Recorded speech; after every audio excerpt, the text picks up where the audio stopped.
Nettspend trapped himself in an everlasting cycle of love and hate amongst the underground community. If Nettspend doesn't quit making music, I'm generally gonna kill myself. I love you, Nettspend! I'm gonna call him Net Ass. That was hard. Net Trash. On in the chart. Easily the worst rap album this year. Album of the year, that's not a crazy statement, bro. A year after one of the most polarizing snippets in the underground surfaced, it's almost a meme at this point to hate on the Virginia Grim Reaper. Can Nettspend ever escape this everlasting cycle with the release of his album Badass Kid? Well, that's what we'll try to find out in this first episode of So Art Rich. I'm a good boy when I'm your bitch. Crack dollars in the art show, so art rich. Growing up is one of the most painful and necessary transformations someone goes through. And in 2025, growing up is harder than it's ever been. Both because of financial or societal reasons, as jobs are becoming significantly harder to get. If you live in the United States right now, you understand that we're going through a job market disaster. So far, I'm 1,600 job applications in, and once I post this video, I'm gonna go apply for another few hundred. You say right now, you just won't hire Gen Z employees. No, we don't. Or even because of things like the housing market, making it so our generation is financially unable to move out. But most importantly, is because it's the time where our worldview changes. Things we assumed were stable all melt before our very eyes. The potential we were once told to have and our expectations that we had both in people and in ourselves slowly but surely morph into an often much tougher reality. It get weird growing up. I don't want no love, but I don't think you did enough. Not only that, but our generation is the most pressured to succeed by everything around us. We are constantly bashed with fake business gurus and a culture that sculpts the idea that you are nothing until you succeed and that success is only dependent on you and you only. When in reality, 50% of businesses that opened within the year of 2023 failed. That creates a generation of people obsessed with the idea of making it, of being the one that beats all odds, the one that leaves the pack. I'ma lead a pack, I'm a leaver, I'm a leader, I'ma do more when I'm back. I ain't coming, leave it in a sack, money full of bags. They thought it was motherfucking trash. And that, more often than not, becomes destructive. And Ned is fully aware of that. As in the same song, a couple of bars later, he expresses that status doesn't reflect your worth, even in his eyes. Yeah, it might be broke, but that's my brand. Which is a drastic change of view compared to what he was saying a couple months ago, where status meant everything to him. And this reflected even in song titles like We're Not Like You and Nothing Like You. This song puts on my favorites because I make more than they spend. Ain't nothing like you, I love lean. Lean, which nowadays is a status symbol, with the price of pints increasing every 10 months, making it a drug reserved for the elite. This change of viewpoint shows the growth that comes with the disillusionment of what status is, but mostly isn't. Especially when he refers to the 27 Club. Yeah, and I'm not even 27, but I wanna be in the club, shit. A club which is sadly filled to the brim with stories of artists who suffer from disillusionment that comes with status, which often led to many tragedies. Kurt Cobain, the lead singer of the enormously popular rock band Nirvana, is dead at the age of 27. We're going to turn now to a major loss in the music world tonight. The gifted singer Amy Winehouse found dead in her London home. She was just 27. The first part of the line shows that, like a lot of rappers before him, Nettspend has an obsession with the 27 Club. She can see the pain. What's the 27 Club? We ain't making it past 21. The second part of this bar focuses again on disillusionment. This reminded me of myself and how fun getting drunk and having fun in the club was when I was a teen, and all the fun memories I keep from these nights, no matter the amount of molecules in my system. But every time I went back after reaching 18, all I wanted to do was get the fuck out of there as fast as possible. And it's not because the place itself changed, but my outlook on it was different. I just grew out of it. This constant disillusionment paired with a constant blame being put on us by older generations end up leaving most of Gen Z feeling like they're never enough. And we must be shamed for wanting the most basic human treatment, things as simple as going at a restaurant. You eat at home, and you eat the same thing again tomorrow night because it's called leftovers. Ooh! Right, yeah, of course. All this leads to a complete rejection from both generations to each other. And this rejection can be felt even in the music itself. I mean, most beats by We Gon' Be Okay could be enough to give any old head a heart attack.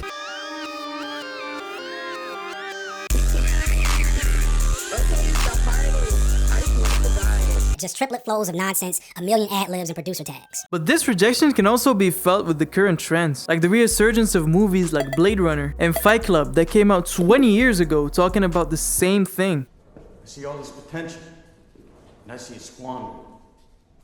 Advertising has us chasing cars and clothes, working jobs we hate so we can buy shit we don't need. We're the middle children of history, man.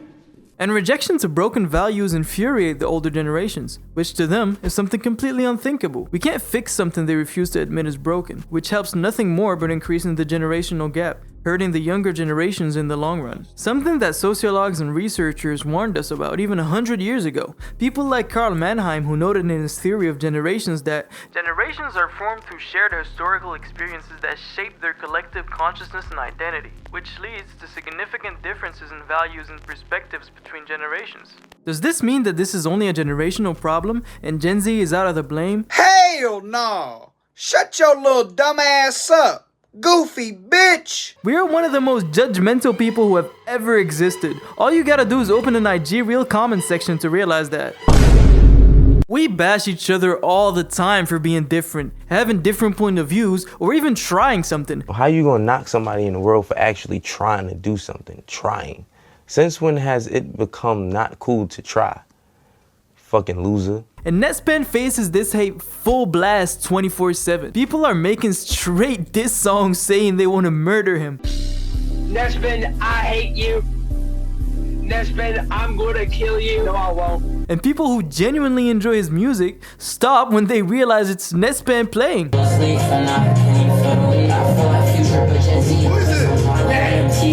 Come on, I told you, nigga!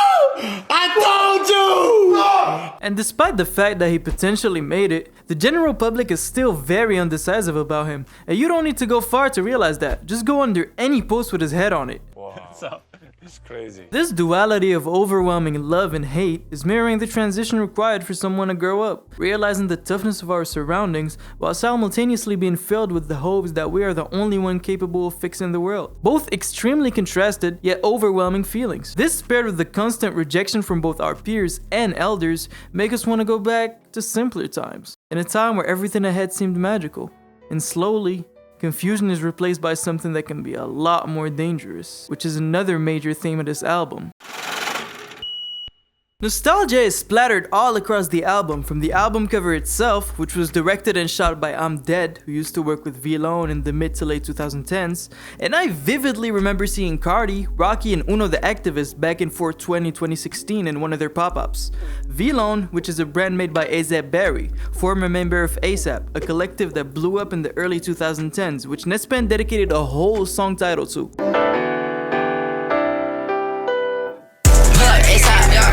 Don't be dumb, I got banned from the bank, I keep on pulling too many funds. And if you notice, the spelling of ASAP is spelled with a $sign, which points to specifically the early years of the ASAP mob, when members went by ASAP instead of ASAP like they do now. Something that even early SoundCloud rappers like SGP and Raider Clan used to do and are the originators of. Meanwhile, it's clear that the hieroglyphic writing we've seen Rocky and ASAP mob use since 2012 was created by Space Ghost Perp, who said, quote, "I used to go on Twitter to do the hieroglyphic shit. It was late 2010, early 2011, and I would always do the hieroglyphics on Twitter. My stupid ass should have copyrighted it." This overwhelming nostalgia isn't only present in Nettspend's music. I can think of artists like Snow Strippers, who are capitalizing on nostalgia of the indie sleaze era. A band who is associated with Surf Gang and Evil Gianni, who produced the track Beach Leak.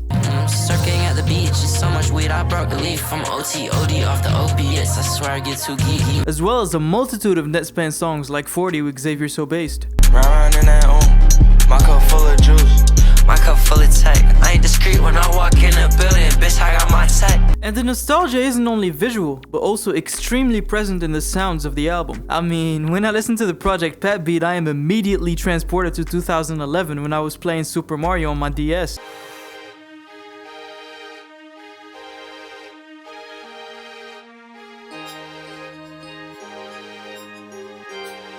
Yeah, Or when I play Tommy, I'm directly teleported to 2012 watching an Adventure Time episode.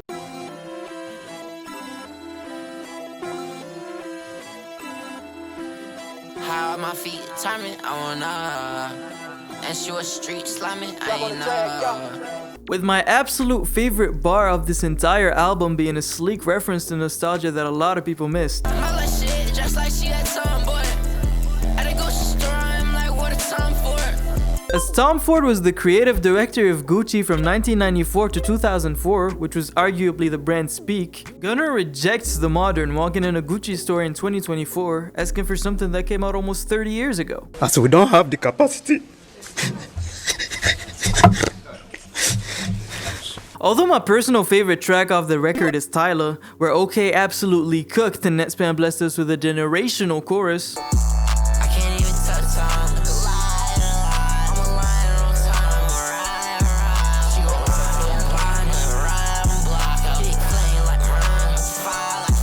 Every time ASAP plays, I can't help but go back to 2013 Tumblr, as this song screams early 2010s culture. It's the last one. Zip it up. You can really tell the whole indie sleaze era left a big impact on Nettspend's childhood, because this era isn't only present in the album through the samples, especially the beautiful production by OK in Skipping Class using Grimes' Genesis sample.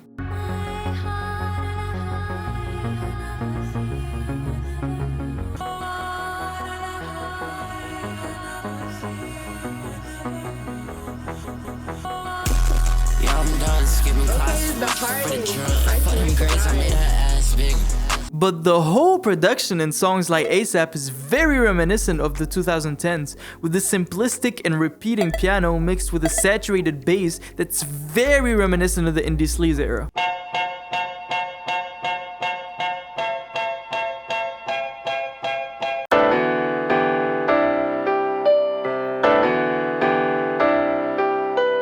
And Nettspend's lyrics add on to the indie party nostalgia. Although I can't mention the amount of times drugs get mentioned, usually the only thing that people remember is that it's basic trap lyrics and that it's nothing too deep, which is true. But unlike someone like Cardi, who focuses on the fun parts of drugs, Nettspend tends to hyper-focus on the negatives. I wish I could just not pour up. If I'm OT/OD off the opiates, I swear I get too geeky. Which was already a theme, particularly present in his verse with Osama's son in Withdrawals. Let's go die up. Withdrawals got me fucked up. I was thinking this shit won't none. All I think about is And he ends Beach League with mentioning an artist who also blew up in the early 2010s, known for his lean consumption. Double up the loose leaf and I can't even feel the weed. I feel like Future but Gen Z. An artist that is oftentimes misunderstood and already spoke against lean, even hiding his sobriety from his fan base, knowing that he played a major role in its mainstream appeal. I didn't want to tell nobody I stopped drinking lean. I didn't want to tell because I felt like, damn, they're going to be like, oh, his music changed because he ain't drinking lean no more. Oh, I can hear it when he changing. It's just like, and people are like, damn, why you don't even say it? It's like, but it just be hard when your fans so used to you a certain kind of way, is that certain persona, you be afraid to change. And here is one of the key strengths to this album, as he uses the nostalgia of reminiscent times that will never come back to create a deep sense of cultural withdrawals to the listener. A cultural withdrawal that is very real, as people are more and more nostalgic with the emergence of artists that cultivate this feeling, like Snow Strippers or The Help. Push onto my pose, I can see your face behind the smoke. Sometimes I wonder if you like it when I'm dying for it. So what if I'm afraid? Under submission, I'm a cutthroat criminal. Do what you want, do what I'm told. Do you take cash, do you buy gold? That mirrors lyrics filled with literal withdrawal resulting of actual drug use, nostalgia being one of the most addictive cycles someone can go through. And if you're not careful enough, you can very easily become an old head under every new song talking about this is trash, all new gen shit sound the same, and this is certainly nothing new. Is that you can really only go up from here. I can't imagine Nettspend getting worse than this. With thinkers like Frederick Jameson, who warns us against the dangers of nostalgia in the contemporary culture. Jameson argues that nostalgia often serves as a retreat from the complexities of the present, leading individuals to idolize past experiences while neglecting the realities of the current moment. This longing can produce a stifling sense of stagnation, where individuals become trapped in a cycle of reminiscence, unable to engage critically with the new cultural expressions. This way, nostalgia can undermine innovation, as it fosters a longing for a past that may have never been real, ultimately hindering the ability to embrace new artistic movements and perspectives, such as new music from up-and-coming artists, you know, for example. Personally, I was pleasantly surprised to find any amount of self-reevaluation in a Nettspend album, especially compared to his earlier songs, in the way the subjects are treated, all while people still refuse to give his music a fair listen. Knowing that despite the hatred, he managed to beat the odds and have people straight up rioting at his listening parties, selling out his shows. There's no other people back there.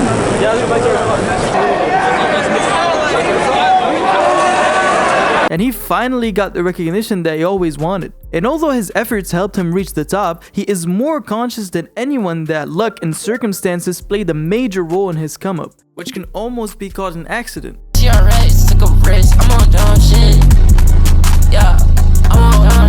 And growing up in such an unusual context helped him realize that what he needs to do now is make the most of it. Let's have fun before I'm done a bit. He is aware that most 16 to 17-year-olds that made it in the game usually don't end up lasting very long. You don't want to have a hit early in your career. You want to have a hit 3 years into your career because you already have fans 3 years into your career. Timelines for music, you have a hit, that means you got 8 months. And Gunner is totally in peace with this idea, which shows his maturity and evolution through the album, as he wants to have as much fun as possible before it's done and feel on top one last time with everyone he came up with, knowing that he proved everyone wrong and proved to himself that he can make it. So a happy ending to a wonderful story. Except that life isn't a 30-second TikTok and it's never as straightforward as it seems. It's not a happy ending for 2 reasons. First is community. Contrary to what online gurus preach, the self will always be second to the community. And by extension, no matter how far you've made it, you'll always suffer knowing that your friends are still in the same place. For instance, if you're in a room full of your loved ones laughing, you'll laugh in turn. And if the room is filled with them crying, you'll be sad, no matter how happy you were before entering that room. Might be broke, but that's my brand. And that's because it's not if you fix yourself that your surroundings will automatically fix themselves as well. But what if in trying to set your house in order, you discover that your house is in disorder precisely because the way the society is messed up, which doesn't mean, okay, let's forget about my house. And knowing that brings immense feelings of guilt. The badass kid who took a chance on some dumb shit is having his life slowly fading away before his very eyes. That, paired with the extreme uncertainty that comes with success as a musician, is extremely heavy on anyone. Particularly Nett, who dedicated a whole song to the movie Birdbox.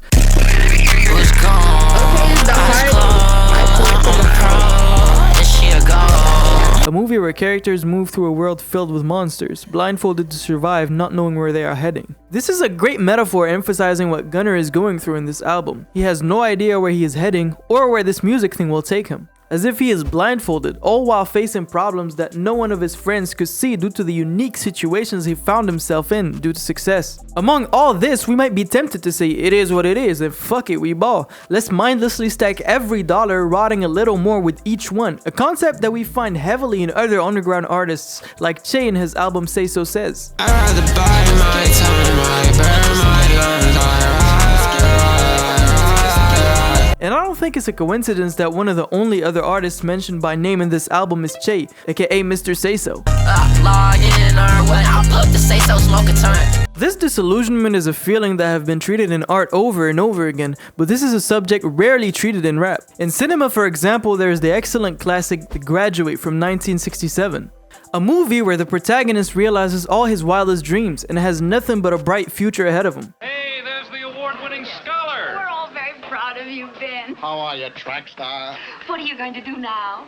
I was going to go upstairs for a minute. Oh, I meant with your future. Your life. Well, that's a little hard to say. But this only results in him being more alone than ever. And although you may have never seen the movie, I can guarantee you've heard this song from it. Hello, darkness, my old friend.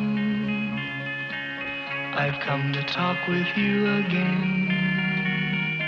Yeah, that's where it's from. I couldn't believe my ears either when I was watching. And all that accumulates in the crushing reality that yes, success feels good, but it doesn't feel good forever. In 1978, researchers wanted to test that very idea. They looked at 2 groups of people, lottery winners who experienced unimaginable good luck, and accident victims who faced life-altering tragedies like paralysis and amputations. Obviously, the lottery winners reported insane boosts of happiness. They now have everything they have ever dreamed of. while the accident victims reported devastating lows, as you would expect. Strangely enough, 1 year later, both groups' happiness level had largely returned to where it was before the events. The lottery winners found that the thrill of wealth and freedom faded, leaving them just as disillusioned and unsatisfied as before. And the accident victims, despite their unimaginable losses, adapted to their new reality, recovering in ways that none of us would have believed possible. This phenomenon is called hedonic adaptation, and it shows how the heights of success and the lows of failure are nothing but an illusion. No matter how great our achievements or how crushing our setbacks, we're all stuck in a cycle, chasing a happiness that's always just out of reach. And that's the crushing reality. Even when we think we've made it, life has a way of pulling us back to the same uncertain, unfulfilled place. And that's because life itself is absurd. And this is a concept that philosophers dabbled with for years. Albert Camus in The Myth of Sisyphus described life as fundamentally absurd, a meaningless cycle of effort and futility. He linked human existence to the struggle of Sisyphus, condemned to roll a boulder up a hill only for it to roll back down, endlessly. No matter what happens, we can't escape the crushing realization that the struggle always leads us back to step one. So where do we go from here? How do we navigate a world where our goals will always betray us? Well, Gunnar offers an answer, and it's hidden in the last two songs.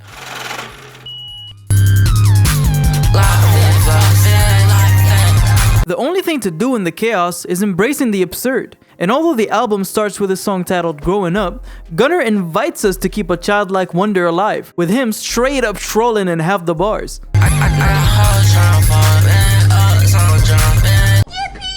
Ending the song laughing with literal mom jokes.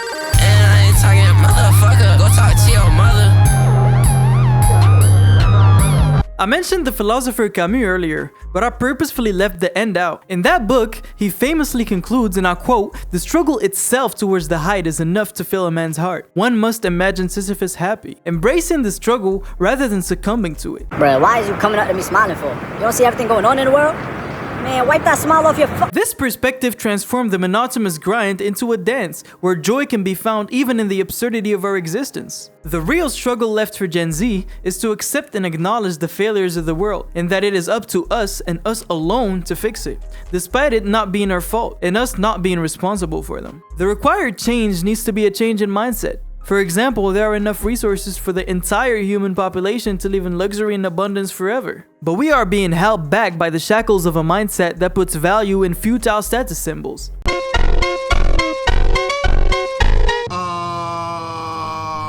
Okay, we are cooked. And this change starts by shifting the culture around us, shaping it in a way we want. We don't have to ask permission from nobody to do that. Hence the song title, You Don't Gotta Say Please.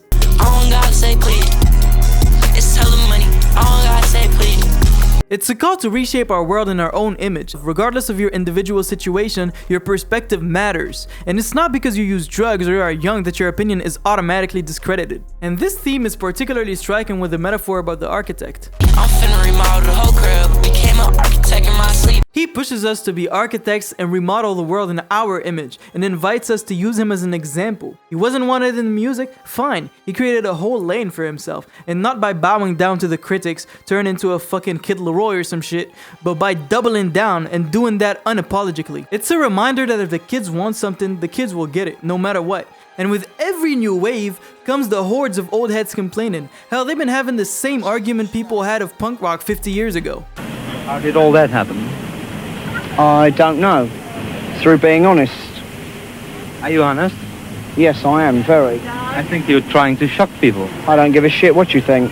And the attention this kid is given to the underground can play a major role in the next few years. I mean, hell, there's a brain rot artist next to Anna Wintour. And this shows that no matter what, what's destined to happen will always happen. And the world will always keep moving. And so will all the badass fucking kids.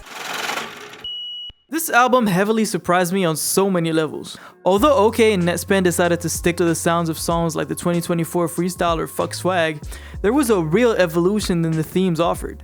And the direction is my personal favorite this year for sure. I mean, look at the album cover, god damn. I would need a whole other video just to talk about all the references hidden here. Like the Bad from the Michael Jackson album with the same title, or the Nirvana reference with the baby and the dollar. This video was made because I was tired of seeing people criticizing this album just to criticize it with no theme or substance. I mean, music is subjective, but we live in a time where people become shells of human beings with no real thought or opinion due to the fact that we are exposed to the same brain-rotted ideas 24/7. No, women should not be voting. If you like this video, I highly recommend to check out this one. I'll put the link in the description box below. Follow me on Instagram, Twitter, and TikTok. I'll put the link in the description as well. Also, let me know in the comment section which album I should review next. Thank you so much for watching, and see you next time.